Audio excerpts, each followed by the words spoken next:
நீங்க ஒரு வேலைக்கு அப்ளை பண்றீங்க, உங்க ரெஸ்யூமேவே ஒரு மனுஷன் பார்க்கல, ஒரு மெஷின் பார்க்குதுன்னு நினைச்சு பாருங்க.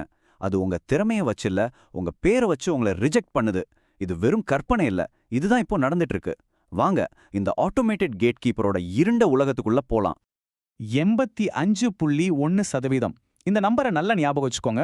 ஒரே குவாலிஃபிகேஷன், ஒரே எக்ஸ்பீரியன்ஸ், ஆனா பேர் மட்டும் ஒரு வெள்ளை இனத்தவர் பேரா இருந்தா ஏஐ இந்த அளவுக்கு அதிகமா அவங்கள தான் செலக்ட் பண்ணுது. ஆமா, உங்க பேரு இப்போ உங்க திறமையை விட பவர்ஃபுல்லா மாறிடுச்சு. ஆனா இதை விட ஒரு ஷாக்கிங்கான விஷயம் இருக்கு. 100%. ஆமா, நீங்க கேட்டது சரிதான். 100%.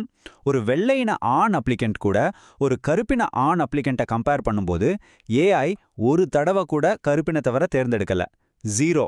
இது ஒரு சின்ன மிஸ்டேக் இல்ல, இது ஒரு முழுமையான ஆட்டோமேட்டிக் ஒதுக்கீடு. இந்த ஏஐலாம் எதுக்கு கொண்டு வந்தாங்க தெரியுமா? பாரபட்சத்தை ஒழிக்கிறதுக்குன்னு ஒரு பெரிய ப்ராமிஸ் கொடுத்தாங்க. ஆனா நாம பார்த்த நம்பர்ஸ் சொல்ற கதை அது டோட்டலா வேற. அந்த வாக்குறுதிக்கும் இந்த கொடூரமான யதார்த்தத்துக்கும் நடுவுல இருக்கிற பெரிய இடைவெளிய இப்ப பார்க்கலாம். இப்ப இந்த ரெண்டு பக்கத்தையும் பாருங்க. இடது பக்கம் அவங்க நமக்கு வித்த கனவு, பாகுபாடே இல்லாத சூப்பரா வேலை செய்யற ஒரு ஏஐ. ஆனா வலது பக்கம் நாம வாழ்ற நிஜம், இன பாகுபாட தூண்டி விடுற, ஏன் ஒருத்தரை ரிஜெக்ட் பண்ணுச்சுன்னு கூட சொல்லாத ஒரு பிளாக் பாக்ஸ். இது ஏதோ ஒரு சில கம்பெனில நடக்கிற விஷயம்னு நினைக்காதீங்க. Fortune 500 கம்பெனிகள்ல, அதாவது உலகத்தோட டாப் 500 கம்பெனிகள்ல 99% இதை யூஸ் பண்றாங்க. இதுக்கு என்ன அர்த்தம்னா, நீங்க ஒரு பெரிய கம்பெனிக்கு வேலைக்கு அப்ளை பண்ணா ஒரு ஹியூமன் ரிசோர்ஸ் மேனேஜர் உங்க ரெஸ்யூமேவை பார்க்கறதுக்கு முன்னாடியே ஒரு சாஃப்ட்வேர் உங்களை ரிஜெக்ட் பண்ணிடலாம். இது நடக்க போறதில்ல, இப்ப நடந்துட்டு இருக்கு. இதெல்லாம் வெறும் வாய் வார்த்தை இல்ல. இப்போ நாம பார்க்க போறது மறுக்க முடியாத ஆதாரங்கள்.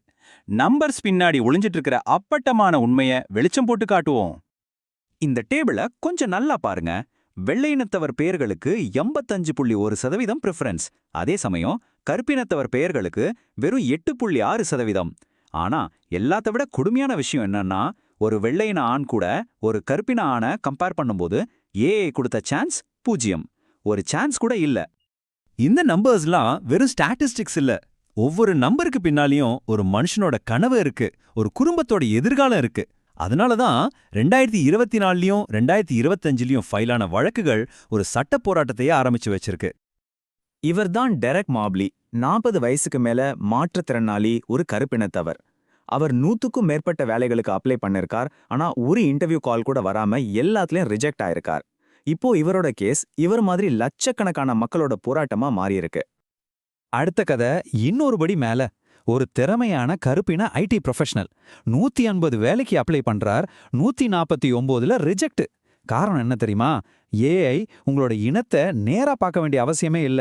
நீங்க எந்த ஏரியாவில் வாழ்றீங்கன்னு தெரிஞ்சாலே போதும், அதை வச்சே அது உங்களை ஒதுக்க முடியும்.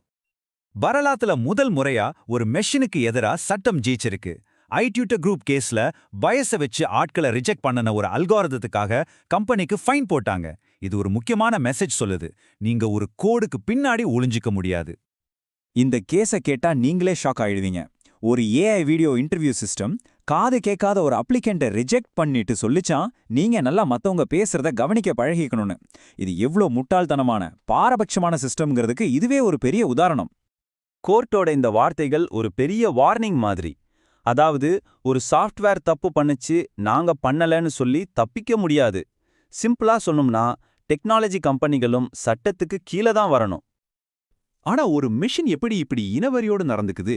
இந்த பாரபட்சம் எங்கிருந்து தான் வருது?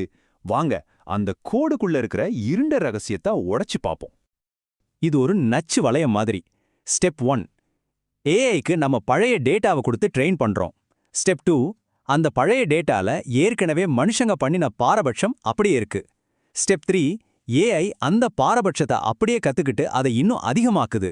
ஸ்டெப் 4, இந்த பாரபட்சமான ஏஐ கொடுக்கிற முடிவுகள் அடுத்த ஏஐக்கு இன்னும் மோசமான டேட்டாவை உருவாக்குது. இது ஒரு முடிவே இல்லாத சுழற்சி. ஏஐ உங்களோட இனத்தையோ வயசையோ நேரடியா பார்க்காது. அது ரொம்ப தந்திரமானது. அதுக்கு பதிலா ப்ராக்ஸின்னு சொல்ற மறைமுக விஷயங்களை யூஸ் பண்ணும். உதாரணத்துக்கு, உங்க அட்ரஸ்ல இருக்கிற பின்கோட் உங்க சமூக பின்னணியை காட்டி கொடுக்கலாம். உங்க ரெஸ்யூமேல விமென்ஸ் செஸ் கிளப்னு இருந்தா நீங்க ஒரு பெண்ணுன்னு யூகிச்சு உங்களை ஒதுக்கலாம். சரி, அப்ப இதை ஏன் சரி பண்ண முடியல? ஏன்னா நாம 2 பெரிய பிரச்சனைகளை ஃபேஸ் பண்றோம். 1, இந்த ஏஐ எப்படி ஒரு முடிவுக்கு வருதுன்னு யாருக்குமே புரியல. 2வது, மனுஷங்க கண்ணை மூடிட்டு மெஷினை நம்புறாங்க. இததான் பிளாக் பாக்ஸ் பிரச்சனைன்னு சொல்றோம். அப்படின்னா என்ன? நீங்க ஒரு ஏஐ கிட்ட போய் ஏன் இந்த முடிவு எடுத்துன்னு கேட்க முடியாது. அதுக்கு பதில் சொல்ல தெரியாது. உள்ள என்ன நடக்குதுன்னு அதை உருவாக்குனவங்களுக்கே முழுசா தெரியாது. இதனால ஒரு தப்பு நடந்தா அது எப்படி கண்டுபிடிக்கிறது, எப்படி சரி பண்றதுன்னு தெரியாம எல்லாரும் முழிக்கிறாங்க.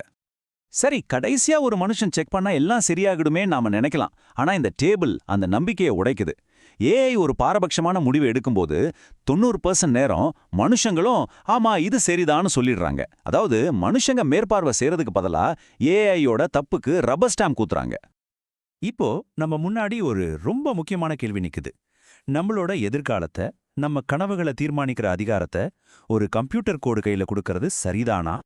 சிவில் உரிமைகளுக்கான போராட்டம் இனிமே வீதியிலயோ கோர்ட்லயோ மட்டும் இல்ல, 2026ல அந்த போராட்டம் கோட்ல தான் நடக்குது. இந்த கேள்வியோட நான் உங்களை விட்டு போறேன். ஒரு அல்கோரிதம் உங்களால முடியாது, உங்களுக்கு தகுதி இல்லைன்னு முடிவு பண்ணிட்டா நீங்க யார்கிட்ட போய் முறையிடுவீங்க? இந்த கேள்விக்கு உங்ககிட்ட பதில் இருந்தா கீழே கமெண்ட்ஸ்ல சொல்லுங்க. இந்த மாதிரி பாரபட்சத்தால நீங்களோ இல்ல உங்களுக்கு தெரிஞ்சவங்களோ பாதிக்கப்பட்டிருக்கீங்களா? நம்ம எதிர்காலம் முழுக்க முழுக்க டெக்னாலஜியோட கண்ட்ரோலுக்கு போறதுக்கு முன்னாடி நாம இதை பத்தி பேச வேண்டியது ரொம்ப அவசியம். பார்த்ததுக்கு நன்றி.